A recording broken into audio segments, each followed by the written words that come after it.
como prometemos, nós começamos agora uma série de estudos bíblicos e um material que está sendo produzido com um único objetivo, que é te ajudar. Porque eu creio que quando a palavra do Senhor é pregada e a verdade do Evangelho é declarada, então Deus cumpre o seu propósito. E há propósito para cada vida, há um propósito para a sua vida. Eu sou o pastor Messias, sou o pastor aqui no Tabernáculo Cristão, aqui em Salvador, e continuo agradecido a Deus por suas visitas à nossa página aqui no Facebook, e nós seguiremos adiante com o que prometemos. Se você tem sua Bíblia, você pode tomá-la e abri-la no livro de Romanos, no capítulo 11, versículo 25. Está escrito assim: porque não quero, irmãos, que ignoreis este segredo, para que não presumais de vós mesmos, que o endurecimento veio em parte sobre Israel, até que a plenitude dos gentios haja entrado. Gostaria que você notasse: plenitude dos gentios, endurecimento de Israel e plenitude dos gentios. Também no livro de Lucas, capítulo 21, versículo 24, também está escrito: e cairão ao fio da espada, e para todas as nações serão levados cativos, e Jerusalém será pisada pelos gentios, até que os tempos dos gentios se completem. Agora vejam: tempo dos gentios e sofrimento, cativeiro sobre Israel. Do que fala a palavra de Deus aqui? Do que nos fala Jesus Cristo e o apóstolo Paulo? Que haveria um tempo em que Deus trataria com os gentios, porque Israel teve o seu tempo e desprezou e matou o seu Messias. Isto fazia parte do plano divino. Mas agora, visto que Israel rejeitou a Jesus, veio para o que era seu, mas os seus não o receberam. Mas a todos quantos o receberam, deu-lhes o poder de serem feitos filhos de Deus. Assim que o Evangelho saiu de Jerusalém e se espalhou pelo mundo. Agora notem nessa imagem que vemos, o que você lembra? Martírio. Nós vemos irmãos sendo enforcados. O que foi isto? O Evangelho foi pregado a todas as nações, espalhou-se desde Israel e completa o seu curso agora, chegando até os fins do mundo agora. Mas não sem problemas. Sempre a verdade foi perseguida, como se vê.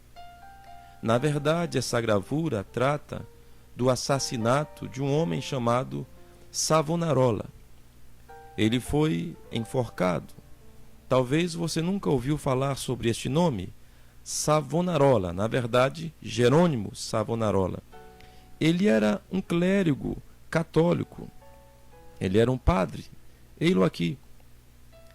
Ele pregava uma vida cristã correta. Ele defendia as Escrituras, ele era um homem que tinha visões.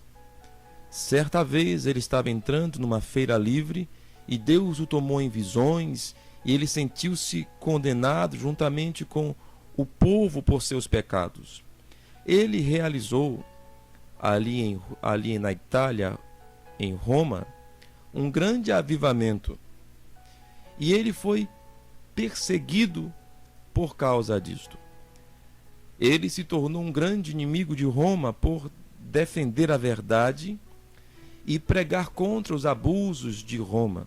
Ele foi morto em 1498. Na verdade, o livro Os Heróis da Fé relata que, se não fosse a condição política do tempo de Savonarola, esse irmão, a reforma protestante teria sido efetuada por ele e não por Lutero. O Papa tentou dissuadi-lo de sua postura através de ameaças e ele não cedeu. Tentou mudá-lo através de subornos e ele não atendeu. Finalmente, a única coisa que Roma pôde fazer com este santo foi matá-lo. Este foi Savonarola. É fato que muitas pessoas não estão acostumadas com os homens que Deus usou para falar a cada geração. Gostaria que você prestasse atenção numa coisa. Quantos homens Deus enviou para Israel? Quantos? Moisés foi um deles. Só Moisés? Não. Josué? Só Josué? Não. Tiveram os juízes? Só os juízes? Não. Muitos profetas. Isaías, Jeremias, Ezequiel. O Antigo Testamento está cheio de homens que Deus levantou para o seu povo Israel. E como coroa disto, enviou-lhe seu Filho Jesus Cristo. O que eles fizeram? Disse Jesus: a qual dos profetas não perseguiram e mataram os vossos pais? Vocês pintam os sepulcros dos profetas, e com essa atitude vocês provam que sois filhos daqueles que os colocaram ali. Vocês lembram disto? E o próprio Jesus foi perseguido pelos seus e foi crucificado, entregue aos gentios para ser morto. Assim que Deus também não deveria enviar para nós homens? Pense um pouco. E ele enviou. O primeiro deles foi o apóstolo Paulo, que começou pregando aos seus irmãos judeus, e eles o rejeitaram. Então disse Paulo: visto que vocês não se julgam dignos dessa salvação, e vocês não querem este evangelho, eu vou para os gentios. Assim começa a era, ou mesmo o tempo e a plenitude dos gentios. Porque a porta que houvera sido aberta aos judeus, agora estava sendo aberta para nós, os gentios. Então Paulo começou a pregar às gentes, aos gentios, a nós, que não somos judeus. E não só ele. Tantos outros homens foram enviados pregando o evangelho. O que eles fizeram? Paulo, Irineu, Martim, Columba, São Patrício, Orígenes, Justino e tantos outros homens que Deus levantou nesse tempo depois que Jesus subiu aos céus. Durante os séculos que se seguiram, Deus levantou esses homens para quê? Para nos marcar o caminho, para nos mostrar onde deveríamos andar. Eles funcionaram. Deus os usou como placas que indicaram o caminho para chegarmos ao conhecimento verdadeiro do que devíamos fazer. E esses homens também foram perseguidos e muitos deles foram mortos. É lamentável que muitos dos crentes hoje não conheçam nada dessas coisas. O máximo que eles conhecem são os princípios de sua organização denominacional. Eles não conseguem enxergar, eles não conseguem ver além das cercas de suas igrejas. Mas você, nesta ocasião, é convidado a olhar na história e observar a verdade. E Savonarola, voltando ao nosso assunto, foi morto. Mas uma coisa interessante aconteceu antes dele. Antes dele ser morto, um outro irmão havia também sido queimado na fogueira. O nome dele, Jan Hus. Esse irmão era um padre. E sendo um padre católico, ele era amado pelo povo porque ele pregava um evangelho simples. E ele pregava na linguagem do povo. De maneira que o povo amava escutá-lo. Mas vocês lembram, ele viveu em 1400, no século XIII. E ele defendia as mesmas coisas que Lutero viria a defender 100 anos depois. E ele foi levado a julgamento e finalmente foi condenado como herege e morto. Mas quando ele estava encarcerado, esperando para morrer, no cárcere, sentenciado pelo Papa a ser queimado vivo, João Hus disse: podem matar um ganso. Em alemão, sua língua natal, Hus é ganso. Mas daqui a 100 anos, Deus suscitará um cisne que não poderão queimar. O que era aquilo? O que foi isto?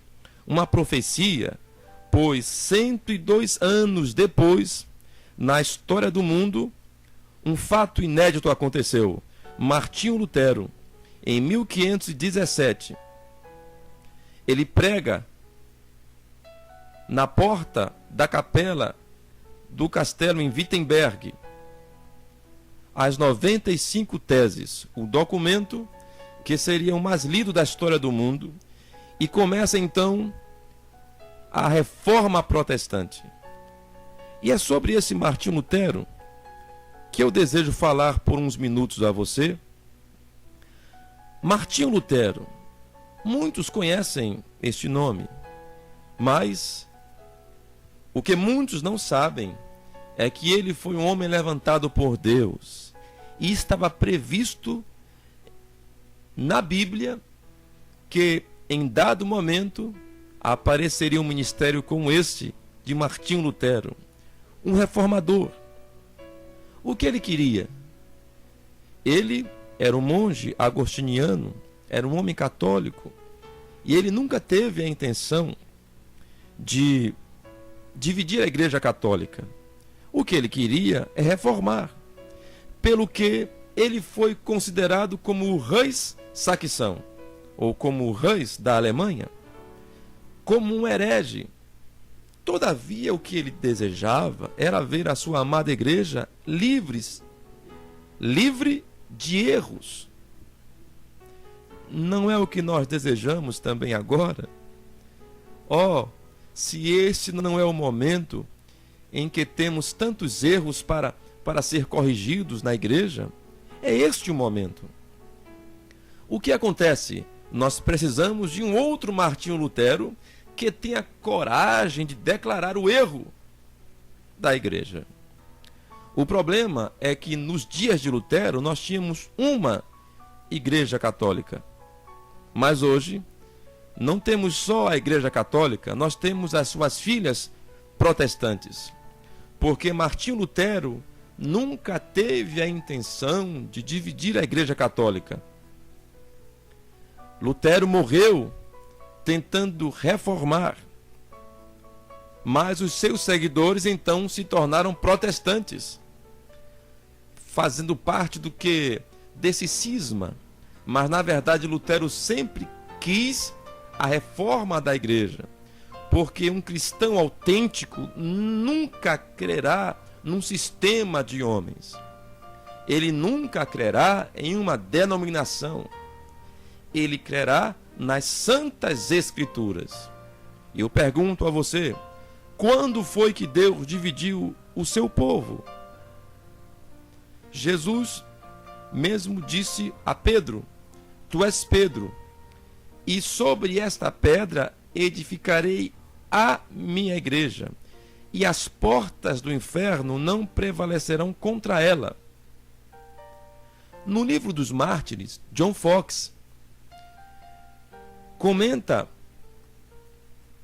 esse texto dizendo assim: nesse texto nós encontramos 3 coisas. Primeiro, que o Senhor Jesus Cristo terá uma igreja. Depois Foxe diz: e que ela terá uma intensa oposição do inferno. Esta é a segunda coisa.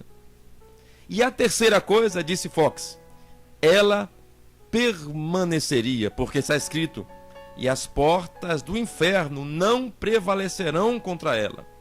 Por isso, meus irmãos, houve tanta dificuldade na vida desse irmão, tanta luta, e tentaram até matá-lo, como tentaram e conseguiram matar Savonarola, Jan Hus e tantos outros homens foram mortos por causa do Evangelho, mas por providência divina esse irmão não morreu, mas bem que tentaram. Porque todo aquele que quer viver piamente em Cristo, diz a palavra, padecerão perseguições. Assim que Martinho Lutero, ele começou um movimento que foi chamado a Reforma Protestante. Eu sei, meus irmãos, que muito da história do mundo e da igreja é omitida das pessoas, é desconhecida pela maior parte das pessoas. E eu, nesse pequeno vídeo aqui de estudo, eu apenas quero deixar você familiarizado com alguns personagens. E você depois pode estudar nos livros, mesmo na internet, você consegue ver muito da história desses homens. E você perceberá o que eu estou tentando comunicar. Estes irmãos eram homens de Deus, e eles não estavam divididos, e eles não queriam outra coisa a não ser divulgar o Evangelho de Jesus Cristo, a Bíblia. Foi também por isso que este Martinho Lutero teve tanta luta, porque ele cometeu uma blasfêmia muito grande, traduzir a Bíblia. Você sabia disto? A Bíblia que agora nós temos tão facilmente em nossas mãos, ela custou o preço de sangue daqueles que a traduziram para a linguagem do seu povo. A Bíblia estava escrita apenas em latim e os leigos não podiam ler a Bíblia, recebiam apenas o que algum doutor ou algum padre dizia para eles. Mas por causa deste homem e de tantos outros, você tem a Bíblia em suas mãos. Martinho Lutero, certa vez, numa biblioteca, ele leu a Bíblia. Olha que coisa, era difícil. E ele disse: quem desse a santa providência me concedesse um livro como esse. Percebem? Ele desejou adquirir uma Bíblia e um dia conseguiu. Agora você pega a sua Bíblia e não vive o que está escrito nela, Deus te condenará. Por isso, pegue a sua Bíblia, medite nela, leia, creia e viva conforme está escrito nela. Nós temos a Bíblia por causa de irmãos como esse, Martinho Lutero. Finalmente, depois de muita perseguição, ele teve apoio político. Por quê? Na Alemanha, como naqueles países ali da Europa, eles tinham naquele tempo, em 1500, o Império Romano, o Santo Império Romano. E os reis de cada império, de cada país, mandava para Roma os seus tributos. E isso não é muito bom, você não acha? Uma revolta seria bem oportuno para que o dinheiro dos impostos ficasse ali mesmo, na Alemanha, por exemplo, onde morava Martinho Lutero. Assim que muitos burgueses, que eram comerciantes, apoiaram o trabalho de Martinho Lutero, nem todos com intenção cristã, todavia apoiaram. E Deus usou desse expediente para divulgar o Evangelho, para que a Bíblia pudesse ter sido traduzida para você ter a palavra de Deus nas mãos. Martinho Lutero. Assim que houve divisão e houve muitas mortes e muitas coisas ruins, mas a reforma protestante aconteceu. E na verdade, Deus usou também disto, porque nunca foi objeto de Deus que nós vivêssemos de outra maneira, a não ser pela fé. E Martinho Lutero encontrou esse problema em seus dias, porque a fé só não bastava para a doutrina católica. Você tinha que ter fé e ser membro da igreja, e para se salvar você tinha ainda que pagar indulgências para o perdão de pecados E Lutero achou isso um absurdo, como o é. Eles tinham que pagar para ser salvos. Uma reforma estava sendo necessária, você não acha? E você também não pode compreender que uma reforma também é necessária hoje, quando muitos estão pagando para serem curados, quando muitos estão nas igrejas chamadas cristãs e são membros servindo aquele sistema religioso, porque se não estiverem naquele sistema, não serão salvos. Não é interessante que vivemos também nos dias em que, como Lutero viu a construção da Capela Sistina, um templo suntuoso, não é interessante também que vivemos no mesmo período onde grandes templos estão sendo construídos? O que é isto? Ostentação. Do que precisamos? De um novo Martinho Lutero que se levante contra estas coisas. Mas você não fique desatento. Quando o homem de Deus se levanta para pregar a palavra de Deus, ele é perseguido, como foi Martinho Lutero. Há muito escrito acerca dele, e nós continuaremos falando sobre Martinho Lutero no próximo vídeo. Deus te abençoe.